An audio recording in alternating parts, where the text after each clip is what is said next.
Pétition pour oppression et partialité judiciaire. Ceci est une de mes nombreuses étapes que j'ai fournies au Parlement européen concernant ma pétition. Le document ayant été fourni tel quel, soit un droit inaliénable, en vertu de la disposition de l'article 44 de la Charte des droits fondamentaux de l'Union européenne. Mesdames, Messieurs, Vos Excellences. Alors que cette oppression judiciaire, je la subis depuis décembre 2008, par des visites médiatisées non honorées me privant intentionnellement et délibérément de retrouver mes droits d'hébergement vis-à-vis de mon fils Teriou Eddy né le 21 janvier 1994. Suite à une relation fusionnelle qui pouvait mettre en doute une carence éducative, mon fils Eddy devait rencontrer son papa dans le cadre de visites médiatisées, soit. Mais la justice française a fait preuve de discrimination et d'une entière partialité, car au lieu de récuser ce service gardien pour non-respect des ordonnances de justice, et la mise en situation périlleuse d'Eddy par sa prise de poids excessive jusqu'à 106 kg, eh bien cette justice a continué à donner prééminence à ce service social en dépit des circonstances aggravantes, alors que seulement 2 visites médiatisées ont été honorées de décembre 2008 à juin 2010. Cette partialité s'est aggravée et cette oppression judiciaire suite à ce qu'Eddy intègre la Belgique en juillet 2010 car au lieu de continuer ses visites médiatisées, en France, afin que l'on puisse me donner une chance de récupérer mon fils à domicile, on m'envoya en Belgique sous aucun contrôle de professionnels attachés à l'enfance. Suite à un premier signalement à l'Agence wallonne des personnes handicapées, dénonçant le fait que j'ai rencontré mon fils dépenaillé sur son lieu de vie, la directrice de ce centre m'a prise en grippe. Je dénonce que le pacte international relatif aux droits civils et politiques dispose, laissant l'appréciation des faits et des éléments de preuve donnés par les tribunaux ou par d'autres autorités nationales, sans réexaminer l'interprétation de la législation interne, alors qu'il peut être établi que l'appréciation des éléments de preuve ou l'application de la législation ont été de toute évidence arbitraires, manifestement entachés d'erreurs ou ont représenté un déni de justice, alors que le tribunal a par ailleurs violé son obligation d'indépendance et d'impartialité. Pour ce voici 2 courriers où je dénonce ces négligences vis-à-vis d'un enfant handicapé maintenant adulte. Monsieur Teriou Bruno. Le 4 juillet 2012. France. A. Palais Royal rue Brodrode 16 000 Bruxelles Belgique. Objet, demande de respect à la famille et aux droits des relations liées à la vie privée entre frères et pères. Chère Altesse et chère Altesse. Tous vos concitoyens et moi-même savons que vous êtes soucieux du bien-être des personnes handicapées. Je vous avais sollicité en 2010 afin que mon enfant, gravement atteint, puisse être intégré dans un établissement spécialisé en Belgique.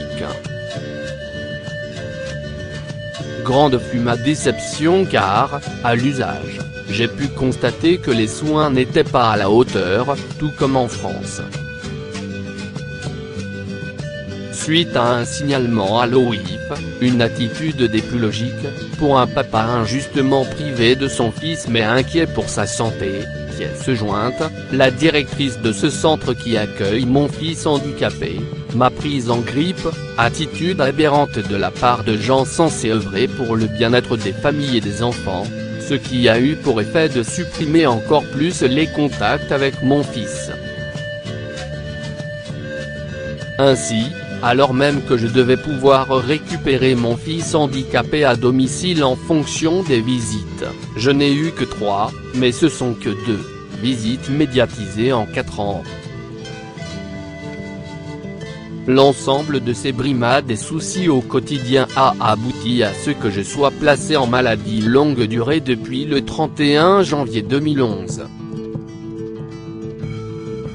Aujourd'hui un tuteur a été désigné par le juge des tutelles, il est au courant de mon existence mais il ne me communique aucune nouvelle de mon fils qui est majeur depuis le 21 janvier 2012.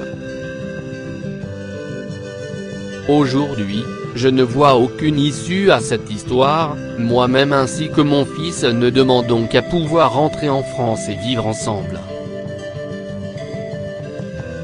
Je fais appel à vous afin que cette situation puisse enfin se débloquer.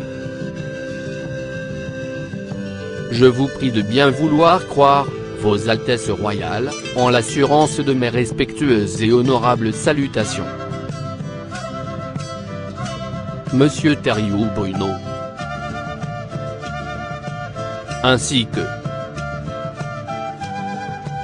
Monsieur Thériault Bruno. Le 16 septembre 2010. Cour européenne des droits de l'homme.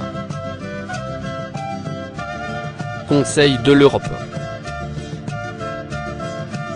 67 075 Strasbourg, Cedex.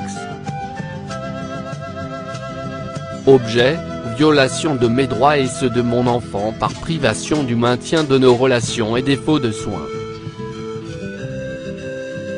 Madame, Monsieur, je tenais à porter à votre connaissance les faits suivants. Je m'aperçois que les services sociaux français qui, soi-disant, œuvrent pour le bien-être des enfants, ne veulent pas prendre en charge le retour de mon fils une fois par mois pour que je puisse le rencontrer dans le cadre de mes visites médiatisées comme notifié par l'ordonnance du juge pour enfants de juin 2010, pour une question bassement pécuniaire et m'ont proposé de le rencontrer sur son lieu de vie. Soit. Mais alors, comment expliquer qu'en France, je n'ai eu que 2 visites médiatisées depuis décembre 2008, soit 14 mois sans aucun contact direct ni maintien des relations, en totale violation des droits internationaux qui stipulent qu'il est un droit de maintenir des relations entre parents et enfants, par exemple l'article 24 de la Charte des droits fondamentaux de l'Union européenne. Pourquoi ce qui est possible en Belgique ne l'a pas été en France? Pourquoi avoir exclu le lieu de vie de mon enfant pendant toute cette période de privation alors qu'il était en internat depuis avril 2008? Sans compter que j'ai rencontré mon fils le 28 août 2010 à Spa et j'ai été stupéfait de retrouver mon enfant dépenaillé, avec des chaussures trouées et semelles décollées. Dois-je rappeler que les services sociaux touchent une fortune journalière pour entretenir ces enfants? Où passe cet argent? Dès mon retour en France, je me suis empressé d'acheter une paire de chaussures, une paire de chaussons et des chaussettes. Dois-je rappeler que les services sociaux français sont détenteurs de l'autorité parentale et donc ont obligation d'entretien? Le comportement inacceptable des services sociaux français doit être recadré en urgence et je m'interroge pourquoi personne n'a envisagé le retour de Heidi chez son père? Rien, absolument rien ne s'y oppose, tant sur le plan affectif qu'éducatif ou matériel. Il est de votre devoir, Madame, Monsieur, de faire évoluer cette situation ubuesque qui ne rend absolument pas service à mon enfant. Si votre position et votre idéal signifient quelque chose, vous devez m'aider. Veuillez agréer, Madame, Monsieur, l'expression de ma considération distinguée. Monsieur Thériault Bruno. Charte des droits fondamentaux de l'Union européenne.